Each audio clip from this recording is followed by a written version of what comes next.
교사 세미나로 함께하고 있습니다.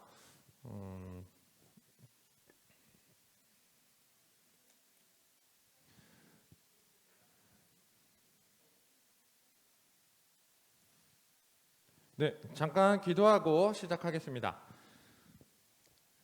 좋으신 주님 감사합니다. 우리와 함께 하셔서 우리 주일학교를 사랑하시는 하나님 아버지께서 저희들에게 힘 주시고 하나님께서 저희를 인도하셔서 이 자리까지 불러주심을 감사드립니다. 교사의 자리 지키기 원합니다. 때로는 힘들고 연약하고 우리가 부족하다고 느낄 때가 많아서 혹은 자녀들의 반응이 아이들의 반응이 너무나도 시덥지 않아서 우리가 정말로 주님 앞에 온전히 드린다는 것에 지치고 상한 마음들이 있을 때가 있는데 사람을 상대하는 일에 주님이 먼저 발을 씻기셨고 주님이 먼저 겸손의 자리로 오셨으니 우리 또한 그 주님의 손 꼭 붙잡고 함께 배우며 성장하는 교사들이 다 될 수 있도록 인도해 주세요. 하나님 감사합니다. 우리의 자녀들을 포기하지 않으시는 하나님을 바라봅니다. 우리도 교사의 자리에서 온전히 주님을 함께 만들어가며 서로 격려하며 지낼 수 있도록 인도하여 주시옵소서. 부족한 종의 입술 통해서 잠시 말씀을 나눌 겁니다. 그리고 그 안에서 주님 교사가 가져야 할 자리, 어쩌다 교사가 되었는데 주님이 부르신 그 소명을 다시 한번 되새기고 시작하는 교사가 되는 데까지 전할 수 있도록 이 입술을 허락하여 주시옵소서. 시종 주님께 맡깁니다. 우리를 구원하신 그리고 우리의 자녀를 사랑하시는 예수님의 이름으로 기도드립니다. 아멘. 감사합니다. 잠깐 네, 마스크 벗고 해도 되죠? 네. 마스크 쓰면 하다가 질식하겠죠, 제가. 예, 먼저 간단히 전해야 할 전제가 있습니다. 전제가 뭐냐면 아주 중요한 전제인데요. 그게 뭐냐면 여기는 교사 세미나예요. 세미나를 오셨단 말이에요. 어떻게든 어렵게 발걸음을 하셨어요. 근데 앞에 있는 강사가 특별하다고 생각을 안 하면 그러면 세미나는 실패하겠죠. 그러니까 여러분이 가져야 할 전제는 지금 제가 우주에서 제일 잘 나가는 강사다라는 것을 믿고 그 전제를 깔고 여러분들이 임해 주셔야 합니다. 그러면 이제 듣는 자세가 되고 전하는 자세가 되는 거예요. 예, 이게 커뮤니케이션이죠. 이렇게 전제를 깔고 시작하겠습니다. 네 가지 컨셉을 가지고 할 거예요. 그래서 다음 화면 보여주시면 제가 이거를 저희 핸드북에다가 이 네 가지 제목을 적어 놓았습니다. 그래서 요 네 가지를 기본으로 제가 전달할 건데요. 사실 우리가 내리막길 교회라고 하잖아요. 주일학교는 없어지고 있는 교회의 추세를 만나고 있습니다. 여러분, 저희는 그래도 유지가 되는 거예요. 근데 제가 만나는 많은 교회들이 없어지고 있고 없애지고 있고 없애가고 있는 추세고 또 자녀들이 교회 안 나오기 때문에 알아서 하기 때문에 또 괜찮은 대형 교회들은 이것에 대한 대안으로 대안학교 만들어요. 대안학교. 그래서 대안학교로 보내라. 차라리 그런 식으로 가지. 주일학교는 지금 추세상 주일만 하는 그 짧은 시간에 뭘 가르치냐. 그냥 예배드리는 부서의 역할만 있지 그 이상을 놓지 않습니다. 특히 지금 문제가 코로나잖아요. 끝나가고 있잖아요. 코로나는 끝나는데 또 뭐가 올지 모르는 상황이니까 사람들이 그때 놓쳤던 그 시간을 이제 교회 학교의 회복, 주일학교의 회복 자체가 더 어렵게 돼버린 거죠. 이왕 놓쳤는데 뚜껑 까보니까 와보니까 이제 그 놓친 거 그대로 원래부터 내리막길인데 이제 그 인연은 완전히 가속화를 붙여버렸습니다. 거기에서 이제 파생된 문제가 교사의 정체성을 잃어가는 거죠. 교사가 무엇 할 수 있나? 이 시대에 우리도 뭘 못하는데 뭘 할 수 있냐라는 문제가 됐죠. 최근에 조금 활용도가 바뀐 게 메타버스라는 단어가 등장하고 우리도 메타버스로 좀 전환해보자. 이 가상적인 거를 좀 애들한테 접목시켜보자. 까지는 있습니다. 많은 세미나를 이제 기획할 때 저도 이런 부분을 가지고 이번 세미나를 준비할 때 이게 4월에 얘기가 됐거든요. 그래서 시간상으로는 여유가 있었는데 제가 그래서 책을 좀 몇 권 이렇게 찾아서 막 연구를 했어요. 그래도 좋은 강사 해야지 막 이런 마음으로. 그래서 책을 봤는데 메타버스 연구가 활발해졌어요. 거기에 대한 세미나와 거기에 대한 이야기들은 많아졌는데 이쪽에 초점이 계속 맞춰질 것 같긴 합니다. 유행처럼. 근데 이제 여러분이 알아야 할 게 교회 학교에 대한 오해가 이래서 생기면 안 된다라는 거죠. 다음 PPT입니다. 그 교회 학교에 대한 오해가 몇 가지 있는데요. 그 우리 주일학교에 대해서 기독교 문화가 예전까지는 선도적이었어요. 그러니까 주일학교가 뭘 했다. 그 달란트 잔치 하나 한 거가 어디까지 갔냐면 지금 태권도장까지 갔잖아요. 태권도 가면 걔네들이 마일리지 적립해가지고 달란트 제도 그대로 쓰고 있어요. 그러니까 태권도에서 으쌰 몇 번만 하면 갑자기 뭐 집에서 선풍기 같은 거 들고 막 한단 말이에요. 애들이 대단한 애들이 됐어요. 근데 알고 보니까 주일학교 컨셉이 그대로 간 겁니다. 그리고 해외에도 태권도 선교가 활발히 일어났기 때문에 한때 붐처럼. 그러니까 이 젊은 애들 사역으로는 정말 좋죠. 태권도, 피아노 이거 마일리지로 해버리면 이 주일학교가 그 현장으로 딱 가는 거예요. 그러니까 이 기독교 문화가 선도적이라는 이 생각이 한때 있었고 지금도 우리 마음에는 있죠. 그랬으면 하는데 이걸 먼저 버려야 합니다. 오해예요. 우리는 이제 그 시대가 아닙니다. 우리는요 30년 전이나 지금이나 똑같이 주일학교예요. 썬데이 스쿨은 똑같아요. 변하지 않았어요. 근데 학교는 지금 메타버스로 갔고 그리고 모든 IT를 활용하고 있고 그리고 그 지금 코로나 맞이해가지고 그게 가속화됐고 그러니까 우리는 이미 한 수 뒤처진 존재로 아직 앞을 향해서 가기에는 선도적으로 가기에는 부족하구나. 이건 이미 알고 가야 돼요. 그래서 우리가 먼저 인정해야 할 게 뭐냐면 우리는 통신사가 아니다. 우리는 IT 기업이 아니다. 지금 전국에 제일 가운데 설치되는 게 중계기잖아요. 그렇죠? 중심에 설치돼야 하는 건 중계기예요. 그래서 5G가 막 연결이 돼야 돼요. 모든 도시의 가운데 있는 건 교회가 아니란 말이에요. 교회가 가운데 있어야 된다라는 생각을 먼저 버려야 됩니다. 우리는 중심에 물론 있어야 됩니다. 그 중심은 우리가 아니라 주님이 계셔야 되는 거지. 우리가 위치적으로 중계기가 되어서 우리가 세상에 복음을 전하는 게 문화의 전파처럼 이렇게 얘기하면 안 됩니다. 이제 그 시대는 일단 넘어갔어요. 그냥 온라인 흐름의 문화가 있다면 그것을 교회 안에서 활용하자라는 정도에서 배우고 인정하는 거지 이 플랫폼 하나를 같이 공부해서 그거 연구해서 책을 보니까 내놓는 결론은 딱 하나더라고요. 이 플랫폼은 플랫폼에 그친다는 거예요. 문화라는 거예요. 문화. 그럼 이 문화는 언제든지 트렌드를 반영해서 따라가면 바뀐다는 거죠. 그럼 오늘 우리가 BTS를 찬양하는데 다음번에 다른 그룹이 나온단 말이에요. 놀랍게도 BTS가 해체를 이야기하는 순간 주가가 폭락을 해버렸어요. 30%가 확 떨어지더라고요. 그 정도의 인기가 또 다른 부서가 나오면 다른 플랫폼이 나오면 다른 인기 그룹이 나오면 또 바뀌는 것처럼 우리도 그렇게 바뀔 거라는 거죠. 이 시들해지는 문화 콘텐츠를 따라가는 것은 우리에게 답이 아닙니다. 이 오해를 먼저 벗어나고 시작해야 돼요. 이거 벗어나면 우리가 선도적으로 가지 않아도 된다는 생각만 하면 뭐가 괜찮아지냐면 나이가 상관이 없어지는 거예요. 그렇죠? 만약 이 플랫폼 배운다고 생각해 보세요. 애들하고 어몽어스를 하자. 갑자기 이 얘기 나와가지고 지난번에 세미나 했을 때도 막 그런 얘기 한참 하셔가지고 와 이거 60대 우리 장로님들은 완전히 모르겠는데 이거 어떻게 하냐. 박수 치고 좋아하시는데 그분들에게 어몽어스를 어떻게 깔고 애들하고 어떻게 게임을 하냐. 안 되는 거죠. 그러니까 남는 것은 그걸 버려야 돼요. 버려야 나이 많은 사람들도 얼마든지 애들을 가르칠 수 있는 입장에서 왜냐하면 선생이거든요. 우리 먼저 낳거든요. 그러니까 할 수 있는 거예요. 그래서 우리에게 필요한 건 교사의 기본기가 뭐냐라는 것부터 다시 시작해야 합니다. 다음 PPT입니다. 프로그램과 스킬 그리고 전문성이라고 얘기할 수 있는 게 아니고 교사의 기본은요. 당연하지만 사랑하는 마음이죠. 마음입니다. 마음. 오늘 회복할 이야기의 핵심도요. 이 마음에 대한 거예요. 마음. 기본기에 충실해야 됩니다. 그래서 세미나의 처음부터 끝까지 마음이 항상 우리 핵심이고 그 주변이 제가 채우는 이야기들이라는 것만 기억해 주시면 돼요. 아이를 사랑하는 어른들의 마음 이게 우리 교회 학교를 살리는 길이에요. 어르신들은 모두 다 아이들을 사랑하는 마음 그대로를 간직한 채 예배드리러 오시는 거예요. 이 현장에서 다음 세대를 위해 기도할 수 있는 교회 만들면 우리는 희망이 있어요. 그는 넘어지나 시편 37편에 이런 말씀이 있어요. 그는 넘어지나 아주 엎드러지지 아니함은 여호와께서 그의 손으로 붙드심이로다. 인간이기에 우리는 넘어집니다. 근데 하나님의 관계가 뭔지 아는 사람들은 이 넘어짐 속에서도 엎드러지지 않고 끝까지 넘어지지 않고 주님 손잡고 인생의 걸음을 걸을 수 있다라는 거예요. 그래서 그분과의 관계에 승부를 거는 게 우리의 시작이에요. 교사라는 은사 그가 어떤 사람은 사도로 어떤 사람은 선지자로 어떤 사람은 복음 전하는 자로 어떤 사람은 목사와 교사로 삼으셨으니 에베소서 4장 11절에 바울이 얘기했을 때 이게 좀 특별한 언어가 뭐냐면 마지막에 목사와 교사라는 단어를 썼어요. 동급이라는 얘기를 잠깐 하고 싶은데 그렇게 쓴 거예요. 이게 뭔 말이냐면 교회 안에서 교사의 역할은요 목사와 동일합니다.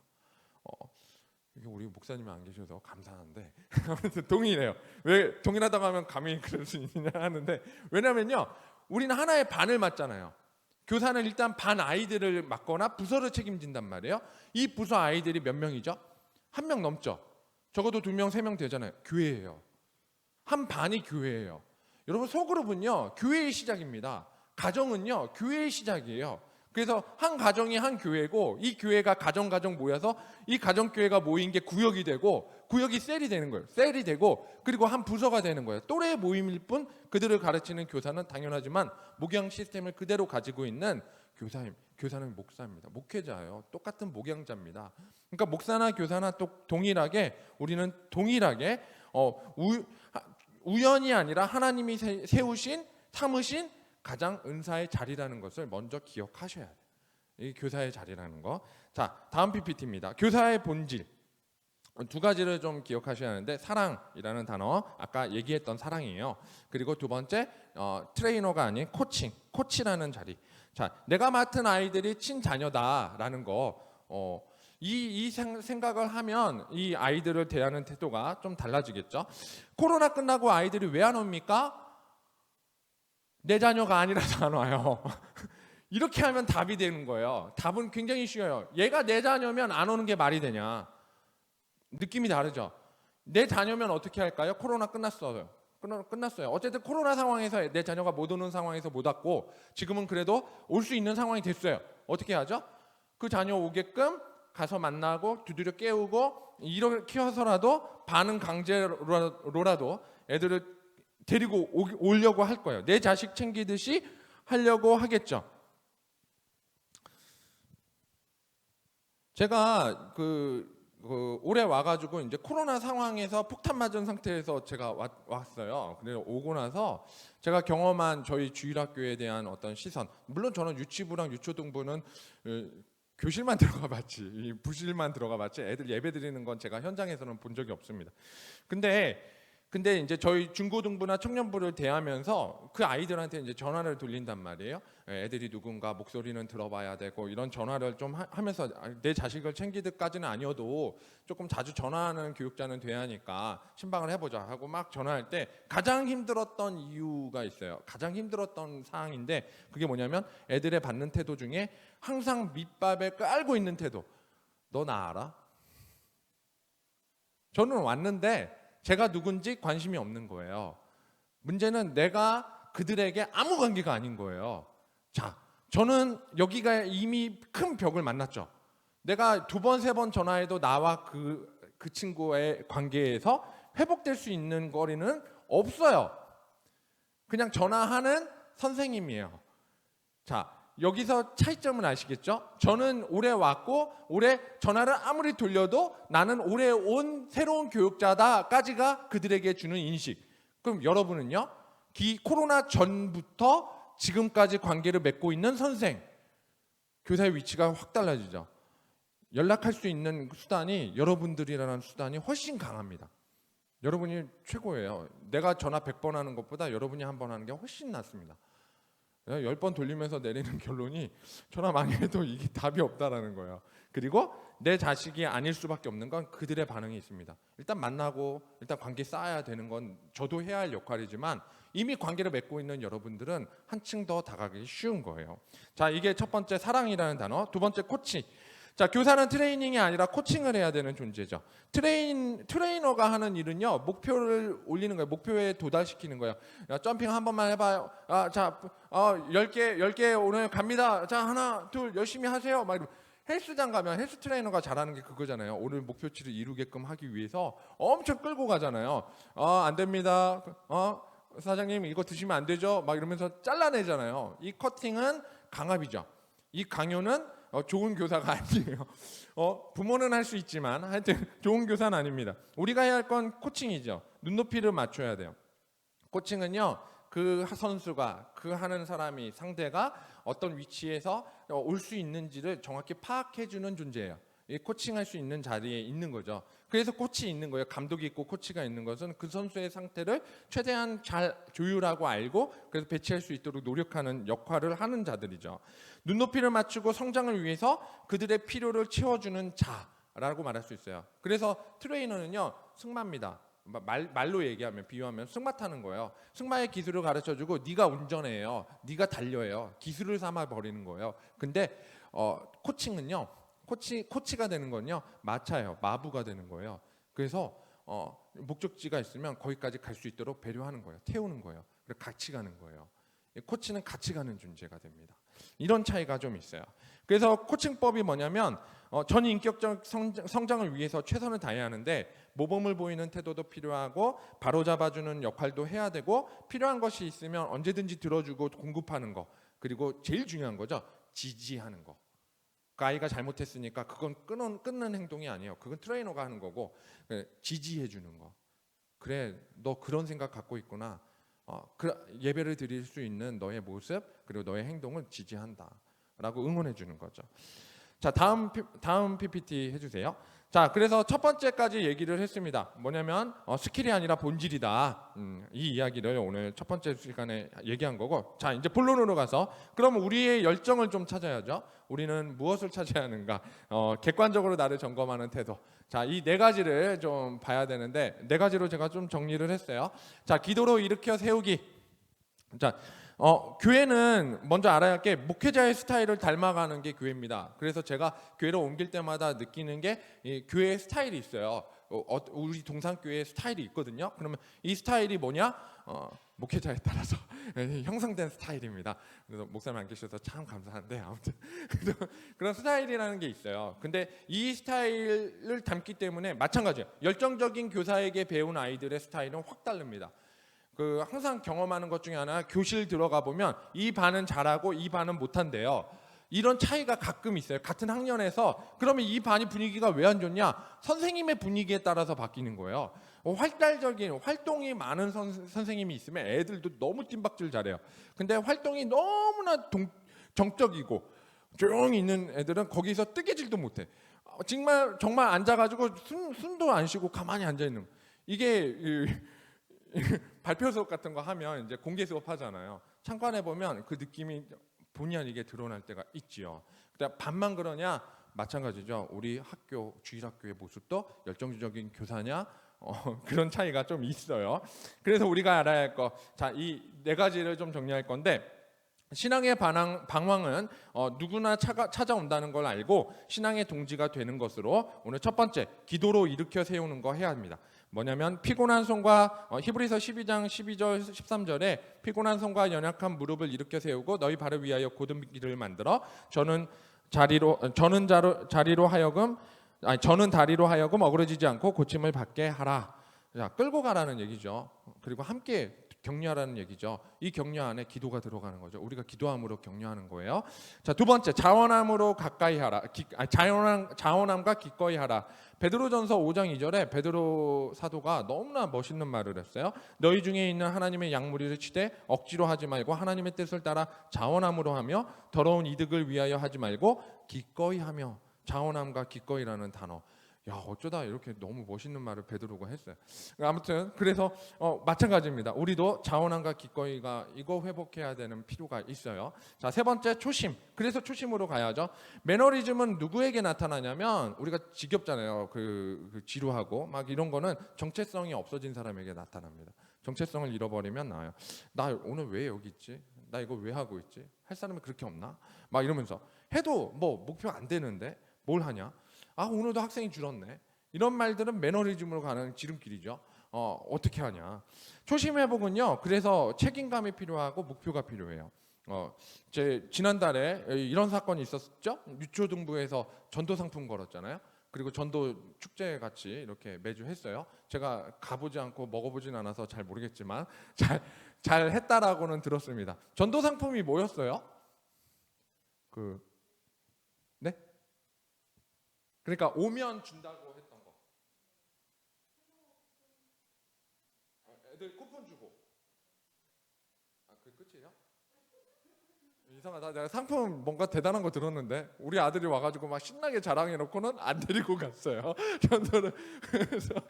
그래서 야 너 그러면 그거 받게끔 전도 한번 한 명만 해서 가봐라. 너 학교에서 친한 친구 있다며 같이 버스까지 탔다며. 그래가지고 데리고 가라고 했어요. 미동초니까 가능하잖아요.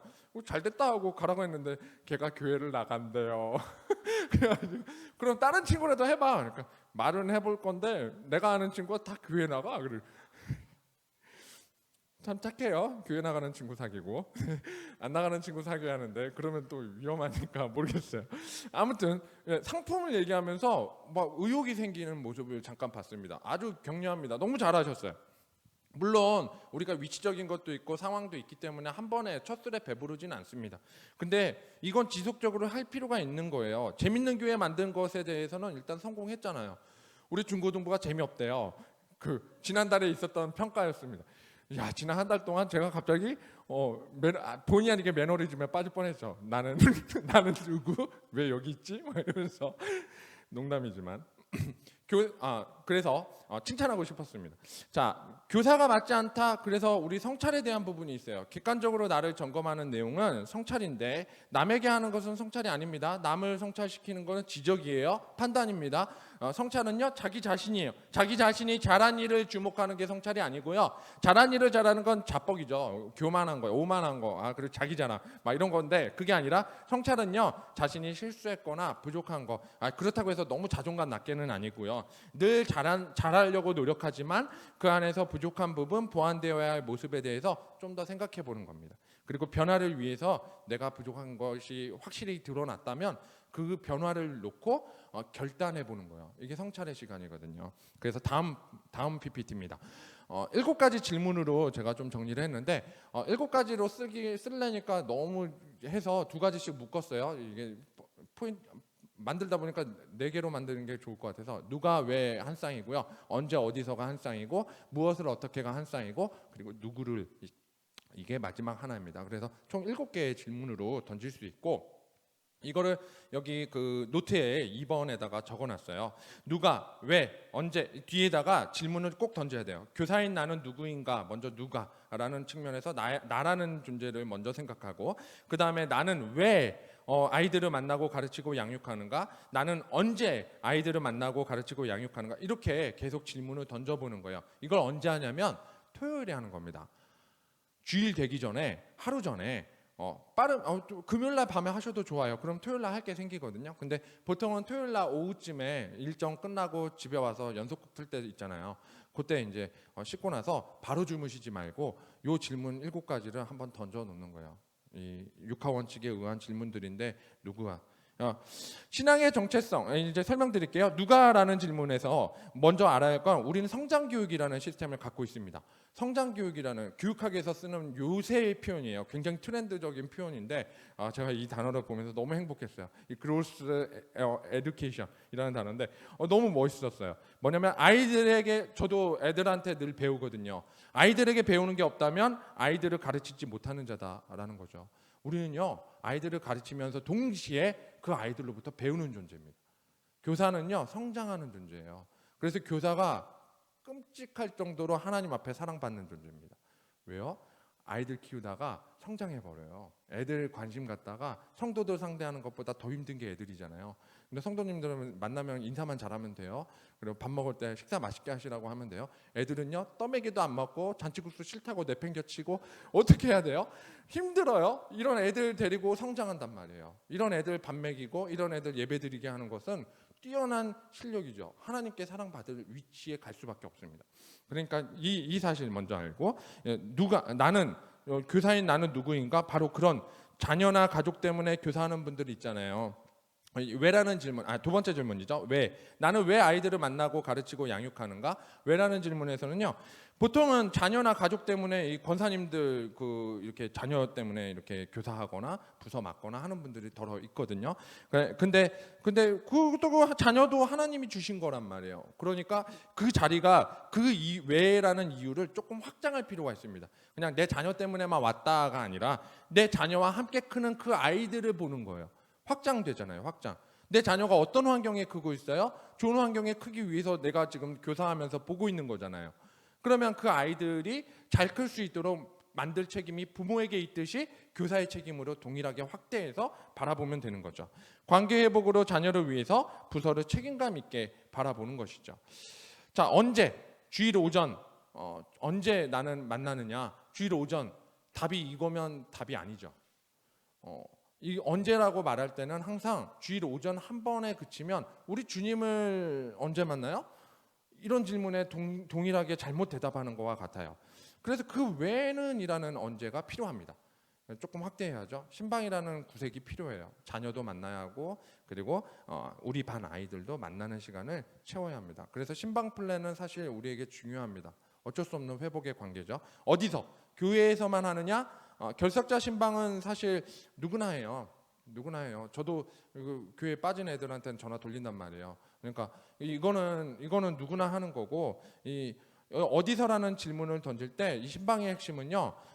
그냥 결석자를 향해서 왜 빠졌니라고 묻는 어떤 동기의 이야기가 아니라 목적적 신방이 아니에요. 신방의 핵심은요. 감동입니다. 서프라이즈. 애들과 함께 낭만의 시간을 가져보는 거죠. 막 이러면서 야, 너 요즘 뭐 하고 지내? 이러면서 갑자기 연락하는 그 안부도 서프라이즈가 되죠. 그래서 잘 평소에 시크하게 안 하셨으면 시크하게 안 하다가 갑작스러운 연락과 들이닥침 이런 거 한번 해보시는 거 좋습니다. 저희 6월에 계획을 했는데 이 세미나 하면서 계획을 실행을 못했는데 아무래도 저는 목적이 있죠. 여름 사역, 여름 수련회 앞두고 한번 서프라이즈 해야 돼요. 그래서 신방을 한번 계획해 보려고 하는데 6월 말부터 7월 해가지고 이렇게 좀 돌아야 됩니다. 땀 많겠죠. 선풍기부터 사야 하는데. 아무튼 자, 무엇을 놓고 하냐? 우리는 무엇이라고 얘기할 때 성경만을 답이라고 말할 수 없습니다. 성경, 공과 공부 이거 물론 1차적인 거예요. 여기서 추가되는 거 있어요. 아이들의 관심사. 이게 추가돼야 돼요. 아이들이 지금 뭐 관심 갖는지 거기서 성경이 접목될 수 있도록 사실은 확장시키는 방법은 그 다음이고 어쨌든 관심사까지는 우리가 고민해 줘야 합니다. 아이들을 만나기에 앞서서 관심사 이야기하는 거. 요즘 트렌드 남자애들은 토트넘 이야기하면 다 떠요. 막 나옵니다. 막. 그리고 뭐 애들은 뭐 아는 유튜버들이 있어요. 그거 조금 찾아서 보면 다 나옵니다. 애들용 용어가 있어요. 네. 자, 어떻게 교육법은 다양하지만 우리가 단순해서 문제죠. 교육법에 대한 부분은 우린 되게 단순해요. 강의 가르치고 그다음 질문 있어? 질의받고 그다음에 이 이야기는 말이야. 그래서 이야기하다 끝나요. 그렇죠? 성경을 이해시키다 끝나요. 이 세 가지가 고전적인 강의법이었습니다. 이제 교육법이었어요. 요즘 교육법으로 이런 단어들이 있어요. 제가 적어왔습니다. 예술적 방법, 체험학습, 묵상법, 비유법, 토의, 토론법, 협동학습, 집단 탐구법, 행동 반성법, 역할극, 인간관계 훈련법, 놀이법, 문제 해결 방법, 봉사활동, 센터학습, 시청각 교육법 여러 가지 있죠. 시청각은 이제 유초등부나 유치부에서 많이 쓰기는 하지만 이제 그거는 보통 설교 중심으로 많이 가는 거고 그 이상 할 때는 많은 비유들이 있는데 여기서 중요한 건 이걸 하라는 게 아니에요. 교육 환경입니다. 환경. 자, 과거나 지금이나 교육 환경 바뀌었어요. 우리는 30년 전에 그 주일학교에서 지금도 못 벗어나는 상황이잖아요. TV 하나 설치한 게 다란 말이에요. 컴퓨터 하나 갖다 놓고 PPT 쏘는 게 다란 말이에요. 그러면 우리도 발전해야 되는 부분이 있는데 이 부분이 뭐냐면 교회에서 할 수 있는 게 있고 교회에서 못하는 게 있어요. 체험학습이라는 거 못해요. 예수님이요. 교회라는 한 공간, 회당이라는 한 공간에 가둬놓고 제자들 여기서 모여, 여기서 오병이어 할 거야. 이렇게 하지 않으셨다고요. 나갔죠. 동산 갔잖아요. 동산교회 동산 갔죠. 하여튼 벗어났잖아요. 어디 가서든 강을 가고 뭘 가고 자연이란 자연을 다 학습시켰어요. 모든 군대를 다 학습시켰어요. 그래서 여러분이 신방할 때 신방의 가장 주 종목은 어딘가 만나서 그곳에서 성경을 가르치려 하는 거 다 필요 없어요. 관심사 가지고 갈 때 그 관심사를 함께 할 수 있는 방법으로 가야 되죠. 옛날에 유행했던 거는 이 동네에서는 방탈출 카페 뭐 이런 거 막 애들 보호자잖아요 저희가. 그래서 선생님 혼자는 그렇고 뭐 똑똑한 선생님 데리고 가가지고 이제 막 하면 되니까 애들이 막 똑똑하니까 잘 찾기는 하고 옆에서 지도해 주면 되고. 볼링장이 최고랍니다. 그 볼링 치다가 남는 시간 있잖아요. 남는 시간은 대화하면 되거든요. 공 하나 던지고 대화 실컷 하다가 내 차례 하면 공 또 던지고, 그리고 못하면 애들이 박수 쳐요. 그러니까 못할수록 굉장히 인기 있는 선생님 되는 거니까. 제가 그거 듣고 깜짝 놀랐죠. 저 볼링 못 쳐서 볼링장 안 가거든요. 근데 제가 요즘은 가고 싶어졌어요. 막 그래, 애들하고 가야겠다. 우리 중고등부는 다음번 현장 학습은 볼링장이야. 막 이러면서 생각을 했습니다. 마지막 누군가를 사랑하면 그 대상에게 관심을 갖게 되죠. 이제 BTS가 활동을 종료한다는 말을 듣고 유튜버들의 반응이 올라온 게 있었어요. 진짜 제가 요즘 국뽕에 취했습니다. BTS가 그거 활동 중단하는 말 듣고 전 세계 그 아미들, 그 아미 같은 애들 막 울어요. 와, 정말 막 울면서, 근데 막 응원한다는 거야. 울면서도 가지 말라고 말하고 싶지만 보내준다는 식으로 갑자기 이별을 노래하고 있어요, 애들이. 그래가지고 그 관심이 주가 폭락까지 연결되는데, 사실은 이런 겁니다. BTS를 바라보는 시선처럼 우리가 아이들을 바라보는 시선이 되면 완벽하죠. 이 아이의 1희에 같이 기뻐하고 1비에 같이 슬퍼할 수 있으면 우린 성공한 교사 되는 거예요. 아주 간단하죠. 쉽진 않지만. 그래서 적용은 간단합니다. 아이의 지적 상태를 보고 애들이 성경 얼마나 아는지 이거 보고 기초적인 것부터 가야 되고, 그다음 아이의 심리 상태, 왜 기분 나쁜지, 오늘 아침에 일어날 때 엄마한테 몇 대 맞았는지 뭐 이런 거 심리 상태도 좀 연구하고, 그다음에 애들이 오늘의 관심사, 이거 끝나고 집에 가서 뭐 하고 놀고 싶은지부터 생각해서, 물론 거의 고정적이긴 한데 그래도 관심 가지면서 가야 되죠. 누구를. 여기까지가 2번. 그래서 토요일마다 7가지 질문을 한번 던져보면 굉장히 도움이 될 겁니다. 해결할 수 있는 것들을 찾아서 주일날 접근하면 단지 주일 오전 1시간 만나는 시간이 끝이 아니라 그 시간에 아이들을 더 깊이 만나려고 노력하는 나를 발견하게 될 거예요. 자, 3번으로 바로 넘어가겠습니다. 휴식 시간이 있어야 하는데 없어요. 자, 바로 가면 저도 끝내야 할 시간이 있으니까 4번은 거의 결론이라서요. 금방 끝나요. 3번만 잘 넘기면 됩니다. 걱정 마시고요. 다음 PPT 성찰. 좋은 교사가 별건가. 자, 교사의 기본기, 그리고 예배, 롤 모델, 좋은 모델. 자, 이 3가지를 좀 설명드리겠습니다. 먼저 예배자에 대합니다. 먼저 예배자에 대해서 설명을 드릴게요. 자, 예배의 본질은 그곳에 함께 하시는 하나님께 달려있기 때문에 어른 예배와 주일학교의 예배의 급의 차이가 있을까요, 없을까요? 우리 배우잖아요. 세미나 갈 때 항상 듣는 얘기 아닙니까? 먼저 예배의 급은 없다라는 말 해야 하는데, 본의 아니게 교회 와보면 급이 생기죠. 급 퀄리티 뭐 이런 거 자꾸 나눠가지고 어느 게 더 중요하냐 얘기하면 성가대 찬양이 더 중요하지 이러면서 교사들 빼가고 말이야. 이런단 말이에요. 이런 일들 있을 때마다 좀 마음이 아파요. 상해요. 근데 그럼에도 불구하고 우리는 굴하지 말아야 할 것은, 우리의 아이들의 예배는, 그 아이들은 그 예배가 주일학교 우리가 드리는 정식 공예배보다 더 중요하게 받아들여야 된다라는 거죠. 그 아이들은 정말 중요합니다. 급의 차이 하나도 없고 예배자의 급도 마찬가지입니다. 그 자리에서 함께 드리는 모든 지체들은요, 한 하나님을 찬양하고 하나님의 말씀을 듣기 때문에 한 번도 하나님께서 우리를 다르게 예배를 받으시지 않습니다. 그래서 역할 분담에 있어서의 차이 가지고 있는 거지, 아이나 어른이나 바른 예배는 중요하기 때문에 그 예배의 습관, 그래서 우리는 예배자로 서야 하는 게 첫 번째예요. 이 태도를 버리면 우리가 아이들 대할 때 이 예배 자세가, 나 9시 예배 드렸으니까 11시는 좀 대충 해도 되지 않냐 해서 애들 막 할 때 왔다 갔다 하고 막 해버려요. 근데 예배는 공식적 의식이기 때문에 이 아이들도 이걸 공식적으로 대할 수 있도록 교사가 공식적인 자리를 지켜줘야 되는 겁니다. 그래서 기쁜 마음으로 드리는 예배. 청년부에서 가장 예배 잘 드리는 친구가 둘이 있습니다. 친구라고 해서 죄송해요. 한 분은 선생님이에요. 한 분은 청년이고, 잘 아는 친구인데 승현이라고 하는 친구 있고요. 그 친구는 처음부터 끝까지 졸린데 졸지 않아요. 들어보셨어요? 이런 희한한 거. 분명 얘가 몸 상태가 오전부터 와가지고 피곤해요. 얘가 포항도 다녀오고 막 해가지고 피곤해요. 막 해롱해롱 하는데 안 졸고 있어요. 눈을 부릅 뜨고 애가 여기에다가 뭐 이쑤시개를 쑤셔 넣는지 그러고 예배를 드려요. 이런 친구 하나 있고, 또 한 분이 우리 여기 계시는 김소숙 권사님입니다. 대단하세요. 제가 그래서 청년부 예배 드릴 때요, 다른 청년들 보고는 은혜가 안 되는데 다른 청년들 보면 마음이 좀 그런데, 근데 이 두 분을 만나면 제 예배의 힘을 받아요. 예배의 힘의 원천의 공급은요, 선생님이 예배에 집중할 때 있습니다.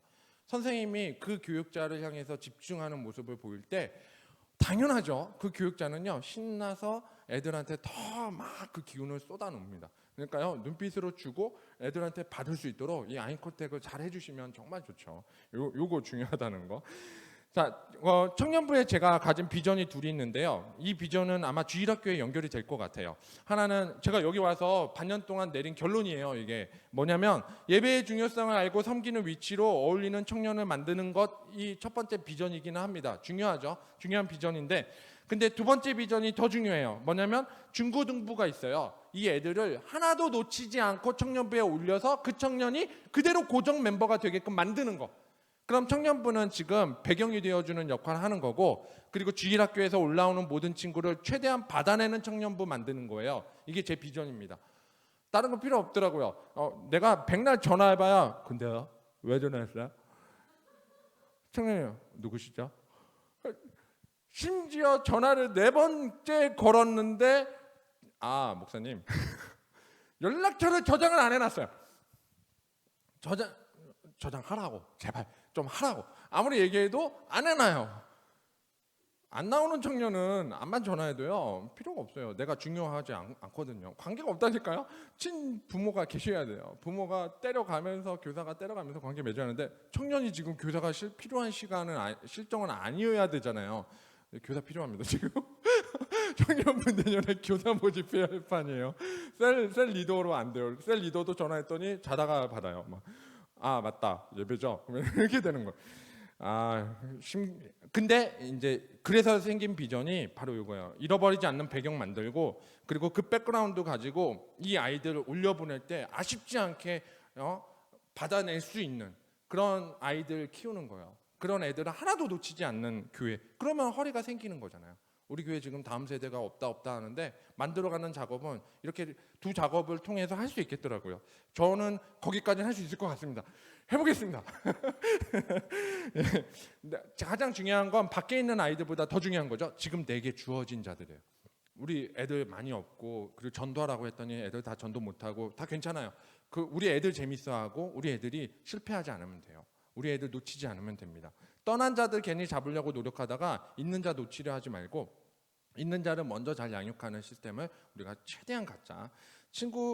제가 청년들이었다가 어른신이 된 결혼해서 그분 중에서 좀 부러워하는 선생님이 두 분 계세요. 민호 쌤하고 우식 쌤입니다. 오면 어떻게 그렇게 사이가 좋아 보이는지, 평소에 시크한 것 같긴 한데 그래요? 이러면서 하시긴 하는데, 그래도 친하게 컸다는 게 너무나 느낌이 오는 거예요. 주일학교부터 같이 잘 자랐구나라는 게 느껴져요. 이 교회의 사실은 어떻게 보면 산 결과물이죠. 다음 세대를 바라보는 결과물이죠. 이런 형제들이, 이런 자매들이 사실은 많아야 하는데 아직은 끊어지고 그 사이에 많이 떠났다라는 사실이 마음이 아플 뿐입니다.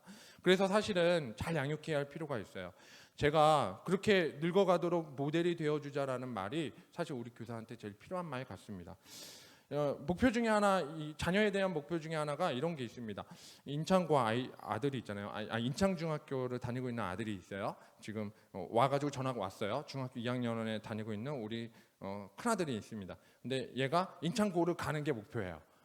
왜 목표가 되냐면, 인창중학교에 같은 반에 지금 친구가 하나 있어요. 오늘 그 엄마가 안 계셔서 다행인데 한결이요. 한결이라고 하는 친구가 있어요. 이 친구랑 같이 컸으면 좋겠어요. 갑자기 목표가 생겼죠. 전 책임감이 생겼어요. 그래서 갑자기 우리 중고등부를 바라보는 시선이 이 아이들이 잘 자라서 잘 컸으면 좋겠다라는 생각이 마구마구 솟는 거예요. 근데 마찬가지입니다. 우리가 이 마음으로 가야죠. 두 번째, 교사의 기본기. 자, 정답은 당연히 답은 기도예요. 기도. 당연하죠.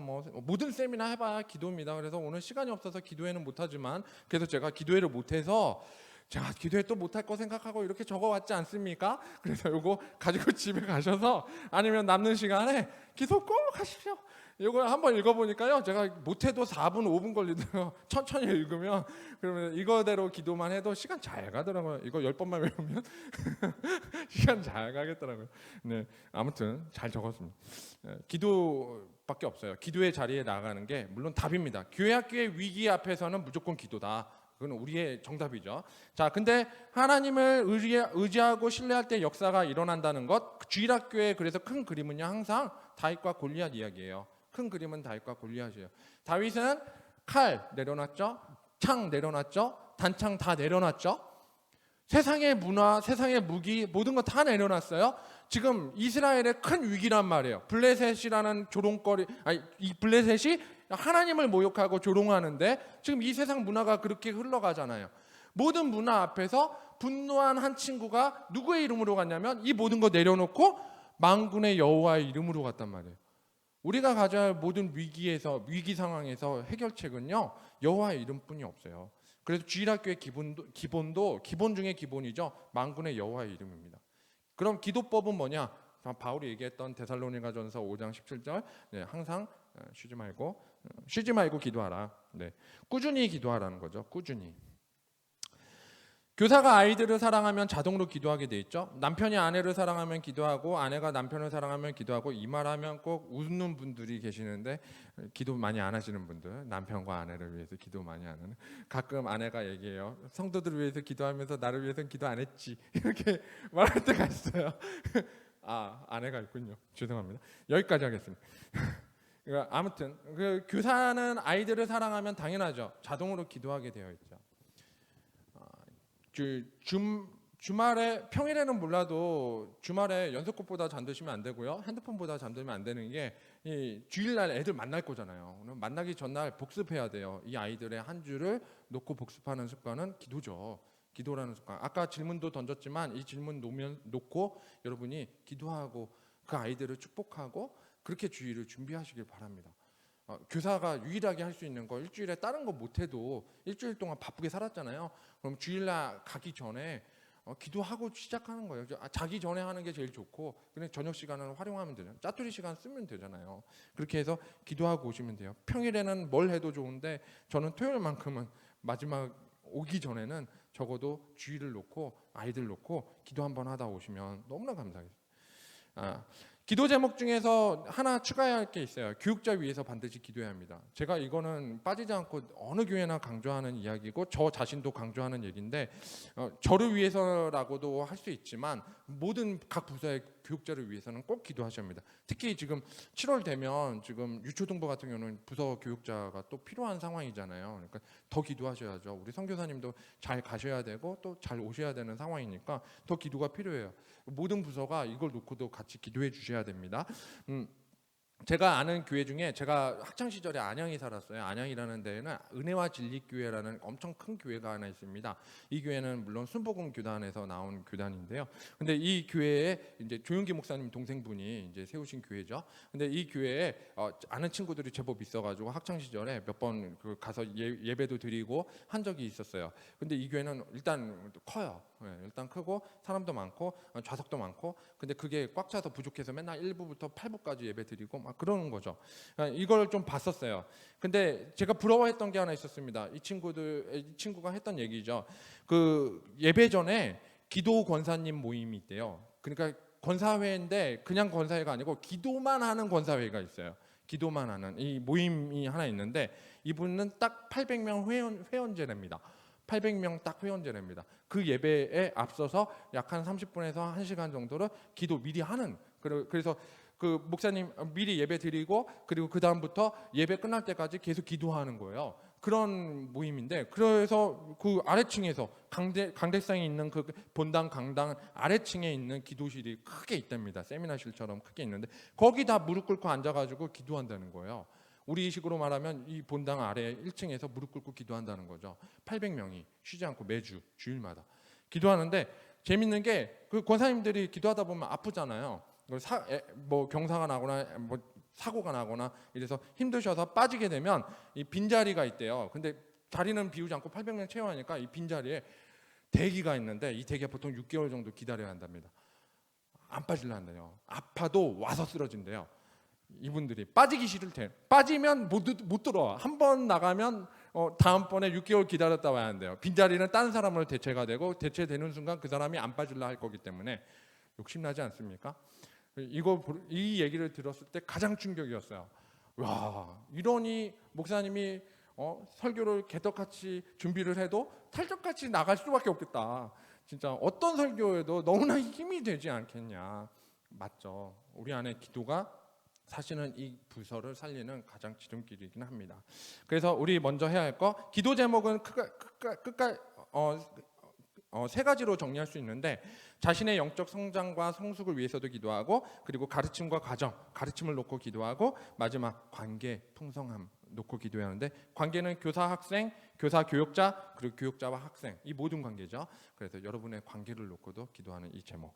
자, 마지막 좋은 모델. 자, 좋은 모델은 마음을 다하고 뜻을 다하고 힘을 다하여 내 하나님 여호와를 사랑하라라는 쉐마가 있습니다.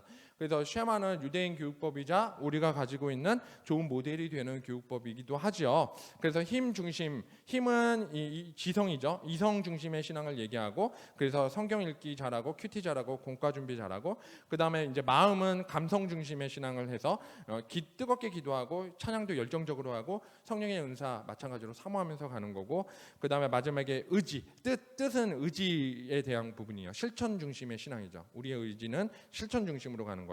그래서 사랑으로 섬기는 것, 그리고 의지가 필요한 훈련들을 찾아다니는 것, 이런 것들로 정리해 볼 수 있습니다.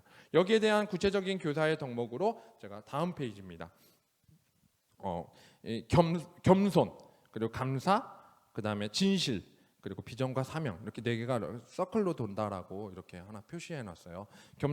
겸손은요, 힘 있는 자가 힘을 조절하는 거예요. 그냥 뭐 단순히 낮춘다, 남을 들어 높인다, 뭐 이런 식으로 설명하면 그게 굉장히 어렵습니다. 그냥 교사식으로 얘기하면 편하게, 힘이 있어요, 쓸 수 있어요. 내가 살아온 인생이 얼만데 할 수 있어요. 근데 그 힘을 아끼는 거예요. 조절하는 거예요. 힘 조절이에요. 힘을 좀 빼시고 아이들의 눈높이로 가는 것. 그래서 아이들을 가르친다가 아니라 아이들에게 필요한 것을 같이 배운다. 요 느낌으로 가는 거예요. 자, 감사. 교회를 교회답게 만드는 좋은 에너지죠. 정말 좋은 에너지죠. 자, 가장 행복한 사람이 누구냐? 감사한 사람이죠. 감사하는 사람이 가장 행복하다. 이거는 뭐 격언처럼 나오잖아요. 근데 탈무드의 격언에 그렇게 나오는데, 그 다음 행복한 사람이 누구냐라는 질문이 있어요. 자, 가장 행복한 사람은 감사하는 사람이다. 그러면 두 번째, 그 가장 행복한 사람 다음으로 행복한 사람은 누구냐? 대답 한번 해보시겠습니까? 정답. 네. 정답 얘기하죠. 빨리 끝내요. 감사한 사람과 함께하는 사람이다. 어렵지 않죠?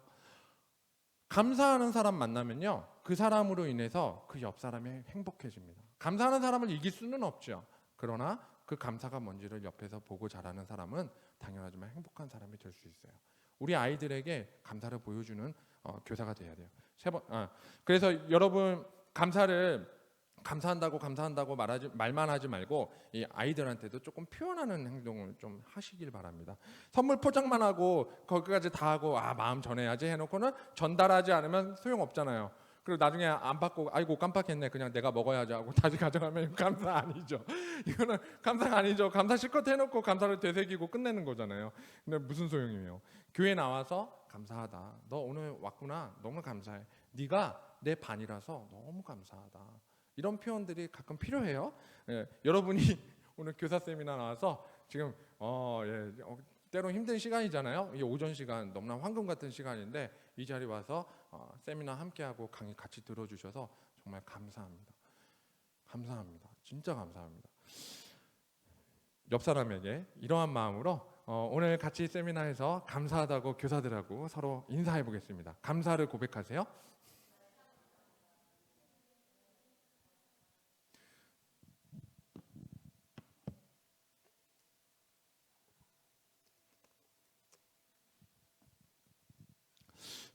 감사가 익숙하지 않다는 건 압니다. 그래서 늘 항상 인사를 시키면 감사만이 아니라 안녕하세요도 익숙하지 않아서 어려워한다는 건 알죠.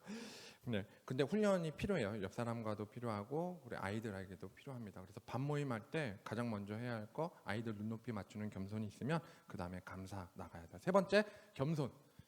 그 앞에 걸로 다시 돌려주시겠어요? PPT 앞에 거. 네, 감사합니다. 네, 세 번째가 겸손, 감사. 세 번째가 녹색이에요. 진실입니다. 진실은요 하나님과의 관계에서 설명되는 단어예요. 진실, truth. 이거는 거짓이라는 죄 때문입니다. 하나님은요 정직하신 분이에요. 우리도 정직으로 가야 하는데 문제는 선악과 먹은 인간이 아예 거짓으로 점철된 삶을 살아버렸어요. 책임전가 나가고 거짓으로 나가고 최고의 바이러스가 돼서 모두에게 마주칠 때 진실을 마주할 때 피해버리는 단계까지 갔죠. 수치를 느끼잖아요. 진실을 마주할 때. 그래서 그걸 다 따다버리잖아요. 어제만 해도 뉴스로 정치적으로 대통령 전 대통령 다음 대통령 할 때 뭐 월북했네 안 했네 그 사건 하나로 너무 신기해요. 진실이 문제죠. 진실 마주할 자신이 없는 상황이 돼버린 거잖아요. 뭐가 진실인지 모르고 그러니까 결국은 그것을 세상을 악하게 만드는 최고의 바이러스가 됩니다. 위의 덕목을 가진 자, 그 겸손과 감사를 가진 자에게는요, 이 진실을 마주하게 되면요, 백신이 됩니다. 세상을 치유하는 덕목이 돼요. 아담과 하와처럼 정말로 아이들도 배우지 않아도요, 누가 이렇게 했어라고 물으면요, 아이들도 냉큼하는 대답이 있어요. 형이 그랬어요.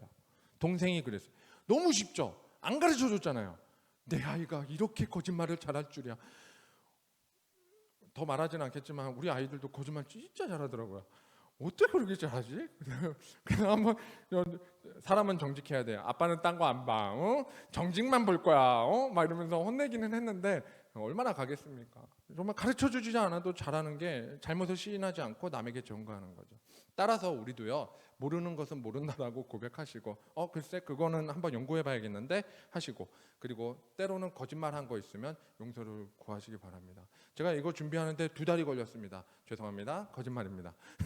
2달은 아니에요. 한 2주 걸렸습니다. 힘들었어요. 막 정말 바쁘고 했는데 근데 그거를 뭔가 어필하기 위해서 여러분 제가 성경을 몇 독 했는지 아십니까? 막 이러면서 거짓말을 일부러 과장해가면서 아이들한테도 막 뛰어난 교사인 것처럼 굳이 포장할 필요 없다는 거예요. 그냥 솔직히 그리고 그 솔직함 속에는 아이들과 함께 배우는 입장에서 용서를 구하고 나아가는 것 이 중요합니다. 마지막 비전과 사명의 모델은요. 비전, 내 인생은 무엇을 보는가 비전이고요. 사명은 하나님께 영광을 돌리고 하나님을 기쁘시게 하는 이 비전이 있잖아요. 비전. 이 비전을 구체적으로 실천하는 것이 사명입니다. 그래서 비전과 사명의 구분은요. 비전이 먼저 서고 내가 바라보는 그것을 실천하는 방식이 사명으로 나타난다. 그래서 행동력으로 나가는 거. 그러면 직업은 뭐냐? 사명을 위한 도구가 되는 거예요. 그래서 저는 지금 오늘 동산교회에 있습니다. 그럼 동산교회의 사명을 가지고 가는 거죠. 제가 만약에 내년 아닙니다. 저 올해 있을 거예요.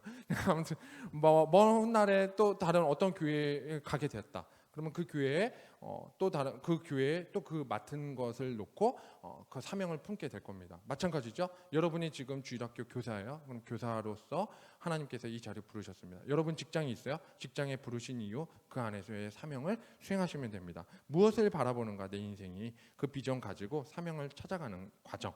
이 모델이 되어주는 것 아이들이 그거 보면요 성장합니다. 뚜렷한 비전과 사명을 가진 친구들 그 선생님들을 바라보고 친구를 바라볼 때 따라가게 돼 있어요. 자 마지막으로 넘어갈게요. 결론입니다. 다시 시작하는 교사 넘겨주세요. 네, 감사합니다. 4가지인데요. 성실, 온유, 친밀, 긍휼 이 단어로 설명을 할 건데요. 자, 그 다음 PPT 보시면 성실함으로 시작하기 위해서 제가 마지막에 이 정리한 단어가 있어요. 영역 4가지로 정리한 건데 영적 영역, 가르침 영역, 관계 영역, 삶의 영역이라고 해서 4개의 파트로 이렇게 정리를 했습니다. 그거를 여러분들이 교사의 비전을 목적이라고 두시고 그 다음에 목적을 이루기 위한 계획 이걸 목표로 두셔서 목적과 그리고 목표로 이렇게 놓으시고 이 4가지 영역을 여러분이 보통은 한 커리가 끝날 때 보통은 이제 오늘 저희가 이 세미나를 했기 때문에 이제 차차 여러분이 하셔야 할 영역이지만 보통은 한 해 마무리하고 한 해 시작할 때 보통 이렇게 영역을 잡거든요. 그래서 새해 계획 잡을 때 이 네 가지 영역으로 잡으시면 구체화시킬 수가 있어요. 예를 들면 그 목적에서 영적으로 하나님께 더 가까이 가겠다 하면 나는 어떻게 목표를 세우겠냐? 금요나 새벽 기도를 도전하겠습니다. 일주일에 한 번은 새벽 기도 나오겠습니다. 뭐 이런 거 도전해 볼 수 있고, 공휴일은 내가 새벽을 무조건 나오겠습니다. 뭐 이런 거 할 수 있잖아요.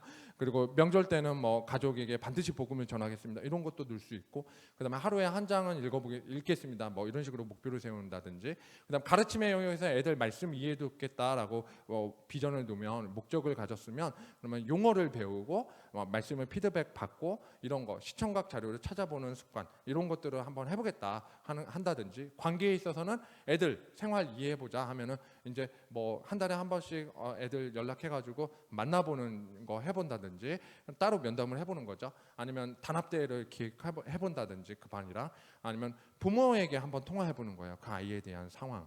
그리고 그래서 기도 제목을 받아보는 겁니다. 그 가정 상황은 부모님께 물어보면 확실하잖아요. 근데 이제 부모님께 조심스럽게 관계를 맺어가면서 할 수 있는 거. 뭐 삶에 대해서는 상식을 늘리자. 뭐 이거는 제가 쓴 거지만 뭐 북 1년에 몇 권 책 읽어보고, 그다음에 단어는 어떻게 검색해보자. 뭐 이런 용어들 뭐 이런 거 해보자. 뭐 이렇게 한번 적어보는 겁니다. 이런 식으로 해서 여러분들이 정리해 볼 수 있습니다. 성실함으로 시작하자라고 얘기할 때 이 성실의 아이콘은 일관성, 거짓이 없는 정직, 그리고 최선을 다하는 헌신, 이 세 가지로 이제 우리가 외적 인격이 형성되는데, 하나님과 함께 하시는 자에게 드러나는 외적 표현이 성실이라는 단어예요. 그래서 이 성실함으로 가자는 것은, 시작하자는 것은 하나님과의 관계를 다시 맺자는 말이기도 합니다. 다시 시작하는 교사의 첫 번째, 성실로 가자. 자, 그다음 두 번째, 온유하게 진행하자. 자, 다음 PPT 넘겨주시면 됩니다. 이게 이제 마지막 결론에 해당하는 PPT입니다. 성실의 완성은 이제 단합회 뭐 이런 걸로 가야 되는데, 최선을 다해서 참여하는 거라고 본다면, 자, 이번 세미나 끝났죠? 그러면 다음 세미나 또 하죠? 세미나는 아니겠지만 가을에 또 뭐 할 때, 그때 이제 적극적으로 여러분이 전도하는 거예요. 아, 이게 더 중요해. 지금 때가 어느 때인데 지금 그 사람 와가지고 우리 더 단합대회 하자, 이렇게 해보는 거죠. 자, 이 성실로 가보는 거. 자, 두 번째, 온유하게 진행하자. 우리의 삶은 온유로 가야 되는데, 모세와 같은 온유이기도 하지만 사실은 여기서 나오는 온유의 시작은요, 교사가요 먼저 가져야 할 게, 내가 뛰어난 교사가 될 필요가 없어요. 경쟁자로 삼으면 안 됩니다. 다른 교사가 잘하면 야, 너무 나대지 마, 이렇게 말하는 건 잘못됐다는 얘기죠. 응원해야 되죠. 그리고 각자의 리더십은 인정해야 돼요. 잘하는 거 있으면 잘하게끔 두고, 못하는 거 있으면 격려해가면서 할 수 있도록. 그리고 교육자는 존중해야 됩니다. 아, 또 바뀌었네. 이건 의미 없어요. 1도 의미 없는 거예요. 어떤 교육자를 원하느냐가 아니라 하나님이 보내주신 교육자를 존중하는 나의 태도가 중요한 겁니다. 이게 첫 번째예요. 그래서 기도할 때 항상 내가 존중할 수 있는 교육자, 하나님께서 세우시는 교육자를 먼저 대할 수 있는 나의 마음, 열린 마음을 달라는 게 첫 번째 기도여야 되죠. 물론 주님이 주셔야 돼요. 좋은 교육자 주셔야 돼요. 계속 기도하셔야 합니다. 자, 그다음에 가정에 대한 정보 파악. 그래서 애들에 대해서도 파악하지만 교사에 대한 서로의 정보도 서로 주고받을 수 있어야 됩니다. 그래야 기도 제목이 오가잖아요. 제가 아쉬운 게 교사들의 면면을 잘 몰라요. 그래서 개인적으로 좀 만나서 대화하고 싶은 부분이 있는데, 무슨 일 하는지 모르고, 그리고 가정이 어떤지 모르고, 어떻게 살았는지 모르고, 뭐 와가지고 저한테 막 자랑하시는 분이 가끔 계세요. 그분들만 알아요. 그분들만. 그러니까 말을 해야 되죠, 사실은. 그러니까 이런 거 파악하는 것도 필수고요. 그다음에 가정 실태나 뭐 부모를 위한 기도, 아이들한테 이제 다가가는 건 그런 부분도 필요합니다. 자, 세 번째, 친밀하게 다가가자는 거. 문화는요, 복음을 닫는 그릇이기 때문에 아이들에게 다가가는 방식은 아이들의 문화를 이해하는 걸로 갈 수 있습니다. 그래서 아이들의 문화를 존중하는 거. 아이들은 변화해요. 지난달까지 어쩔 TV란 말 많이 썼는데 요즘 안 쓴대요. 또 어쩔 TV 진짜 어떻게 할지 모르겠어요. 단어가 너무 빨리 바뀌어가지고 어떻게 할지 모르겠는데, 그럼에도 불구하고 그 아이들이 무엇인가를 변화할 때 그 변화를 따라가려고 이렇게 열린 마음으로 그랬어 하고 맞장구 쳐주고 지지하는 거 필요하죠. 교사가 밥 먹자고 해놓고 교사가 좋아하는 식당으로 데리고 가는 것은 아주 실패입니다. 그렇죠? 제가 제일 싫어하는 게 애들한테 수련회하고 그 뭐 여름에 성경학교 할 때 단체로 어디 가서 하잖아요. 권사님들이 정말 아이들 위한다고 그 감자, 고구마, 옥수수 이런 거 쪄가지고 애들을 줘요. 애들이 먹겠어요? 애들 잘 먹는 애들도 있죠. 우리 아이는 잘 먹는데요. 수련회 가면 안 먹어요. 집에서 잘 먹어요. 집에서 안 주고 그것만 주니까 집에서 집에서 잘 먹어요. 집에서 라면 한번 열어보세요. 라면통 다 놓고 야 네 맘대로 먹어. 그리고 라면 한 30종류 한번 놓으면요, 애들이요 다른 친구 다 전도해가지고 자기 집에서 라면 파티를 열 거예요 아마. 그러면 그 애들이 사진 찍어가지고 인스타에 막 올리고 난리가 나요. 이 아이가 부잣집이라고 이렇게 얘기해요. 라면 하나에 행복해하는 애들이. 근데 그걸 우리는 용납을 못하죠. 중요한 건 아이들에게 다가가는 시선이 먼저라는 거죠. 피자나 햄버거가 오히려 낫는 간식일 수 있죠. 어차피 집에서 유기농 잘 먹으니까. 그러니까 우리는 우리의 아이들에게 발 맞춰 필요가 있는 거예요. 여름 수련회에 제가 계획하는 것 중에 하나가 있습니다. 그래서 여름 수련회 짧은 시간 동안 교사의 별명을 지어달라고 애들한테 콘테스트 같은 거 열 거예요. 중고등부 애들한테.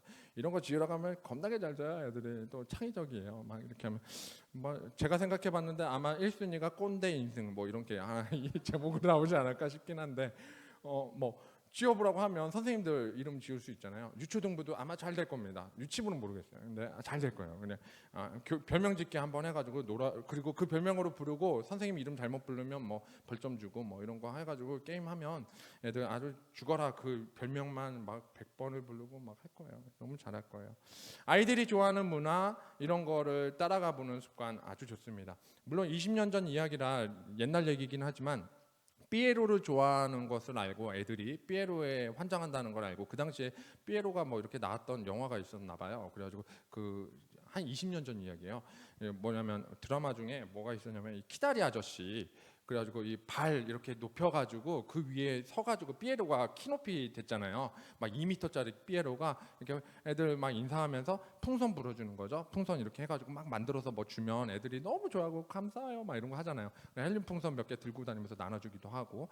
이게 유행이 됐던 시절이 있었어요. 그랬더니 주일학교 선생님 한 분이 요거 너무 좋다고 우리도 좀 하자고 그럼 학교 앞 전도하면 되지 않냐고 해가지고 그 당시 제가 그 유초등부 전도사였는데 그 선생님이 그 저를 입히지는 못하고 그분이 연구를 하신 거예요. 전도사님 입힐 수는 없으니까. 그래가지고 그분이 연구해가지고 그거를 사가지고 그거를 하고 막 그거를 다 분장을 해가지고 토요일 날 같이 전도 나간 겁니다. 금요일 날 나가고 토요일 날 나가고 남는 시간에 나가고 그래가지고 놀이터 전도하고 학교 전도를 한 거예요. 삐에로 좋아하니까 애들이 거부감 없이 다 옵니다. 다 와가지고 그거 풍선 하나 받겠다고 오는 거예요. 그래서 풍선 만들어서 주는 거예요. 처음에는 이거 하나 만드는데 막 5분 10분 걸리더니 이거 몇 번 하시니까 고수돼가지고 그 다음에는 교회에서도 이 행사를 한 거예요. 그러니까 애들이 좋다고 한 거죠. 야 애들 데려오면 요것뿐만 아니라 다 줄 거야 막 이러면서 세트 3종 세트 푸들 검 뭐 세트 있잖아요. 왕관 뭐 이런 거 세트 있잖아요. 정말 재밌어 했죠. 문화를 따라간다는 건 그런 연구가 필요한 겁니다.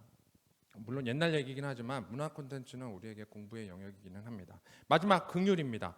긍휼 듣는 것을 연습하는 것 이게 긍휼에 해당한다고 말할 수 있어요. 여러분이 해야 할 건 듣는 겁니다. 물론 오늘 이렇게 잘 듣고 계시는 이 마음을 애들한테 마찬가지로 들어주시면 됩니다. 어려워요. 이거 되게 어려워요. 듣는 것은 정말 어려워요. 근데 질문은 던지고 답은 듣는 거예요. 내가 대답은 하면 안 됩니다. 애들한테 듣는 거 많이 연습하실 필요 있어요. 이게 상담 기술 중에서 라포라고 하는 상호간 친밀감 형성이라는 단계가 있어요. 이게 형성되기 전까지는 듣는 거 실패하면 애들이 말을 안 해요. 네, 말하게끔 하려면 들어야 됩니다. 그래서 전화해가지고 애들이 종이 접기를 잘한다. 그러면 종이 접기 겁나 칭찬합니다. 그래서 뭐 접냐 하면은 이제 줄줄이 외워요. 우리 중고등부 친구 하나가 종이 접기 좋아한다. 또 어떤 애가 기타를 배우러 간대요. 기타 뭐 치냐 그랬더니 이제 얘기를 해요. 그래서 그렇게 해서 억지로 얘기를 끌어서 5분 대화하거든요. 5분은 어쨌든 통화를 하려고 하는 건데 그 이상 대화하는 게 쉽지 않거든요. 계속 해야 돼요. 전화로는 또 한계가 있으니까 야 주일날 와서 계속 얘기해봐. 요거 얘기해야 되거든요. 근데 주일날 또 얘기 못하죠. 뭐 BTS 하나로 대동단결되고 손흥민 하나로 대동단결되듯이 이 라포를 형성하는 거 그래서 배우기 위해서 듣는 습관 이게 결론에 해당할 수 있어요. 학생은 선생의 자리, 학생을 선생의 자리에 세우는 것, 이게 긍휼하게인데요. 제가 왜 이 단어를 썼냐면 이 긍휼이라는 단어는 사실 성경에서 왔잖아요. 저 마지막에 썼습니다. 공감이라는 단어를 썼는데요. 공감은 영어로 compassion이에요. 근데 이 com은 함께라는 뜻이고요. passion은 우리 알죠? 패션 고난이잖아요. 근데 이 공감이라는 말의 어원 자체가요, 함께 고난 받는 것이라는 단어입니다. 이 함께 고난 받는 거의 원조이자 롤 모델, 좋은 모델이자 우리의 가장 완벽하신 분은 예수님이시죠. 예수님이 공감하셨어요. 우리를 누구보다 공감하셨기 때문에 이 자리까지 공감의 자리로 이끄시는 거예요. 그래서 우리의 결론도 마찬가지입니다. 그들에게 감사함으로 나가는 것, 그런 공감하시는 그분을 향해서 우리도 공감하는 자리에 함께 나아가는 것입니다. 마지막 PPT예요. 예. 네, 이제 부서 모임 이제 끝나고 나서 할 건데, 여러분이 해야 할 건 여러분 선생님들 먼저 공감하시면서 여름 사역도 마찬가지요. 아이들의 눈높이에 맞춰서 사역을 같이 계획하고 플랜 짜서 같이 가실 수 있었으면 좋겠습니다. 저는 오늘 여기까지입니다. 나는 싹 빠져야지. 기도하겠습니다. 좋으신 주님 감사합니다. 주님은 선하십니다. 그러나 우리는 부족하기에 늘 연약함을 고백할 뿐입니다. 하나님, 그러나 우리에게 이 귀한 시간 함께 하셨고 우리에게 부족함을 깨우치도록 또 세미나로 인도하셨습니다. 주님, 교사의 길은 어렵습니다. 교사의 자리는 힘듭니다. 그러나 우리가 어쩌다 된 것이 아니라 하나님이 보내셨기에 이 자리에 왔음을 다시금 고백합니다. 정말로 본질로 돌아가고 객관적으로 우리를 점검하며 잃어버린 열정을 찾아 정말로 교사의 기본을 회복해 하나님 앞에 온전히 서는 예배의 자리, 그리고 제일 귀한 좋은 모델 되시는 공감하시는 분, 누구보다 뜨겁게 사랑하시는 예수님을 따라서 우리 아이들에게 온전히 전하는 교사들 다 되도록 인도해 주세요. 오늘 모든 순서 가운데 함께 하시고 이 귀한 시간을 통해서 주님, 정말로 천금만금 갚을 수 없는 가장 귀한 시간을 하나님께 드리오니 이 시간 통해 하나님께서 복을 내려주시기 원하고 누구보다 축복하는 그 자리에 함께 나아가는 시간이 되게 하여 주시옵소서. 하나님은 우리에게 복을 주시고 우리를 지키시기 원하며 하나님은 그의 얼굴을 우리에게 비추사 은혜 베푸시기를 원하노라. 또 하나님은 그 얼굴을 우리에게로 향하여 드사 평강 주시기를 원하시는 분이심을 같이 고백하며 나아가는 우리가 되게 하여 주시옵소서. 예수님의 이름으로 기도드립니다. 아멘. 네, 주님께 영광의 박수 감사합니다.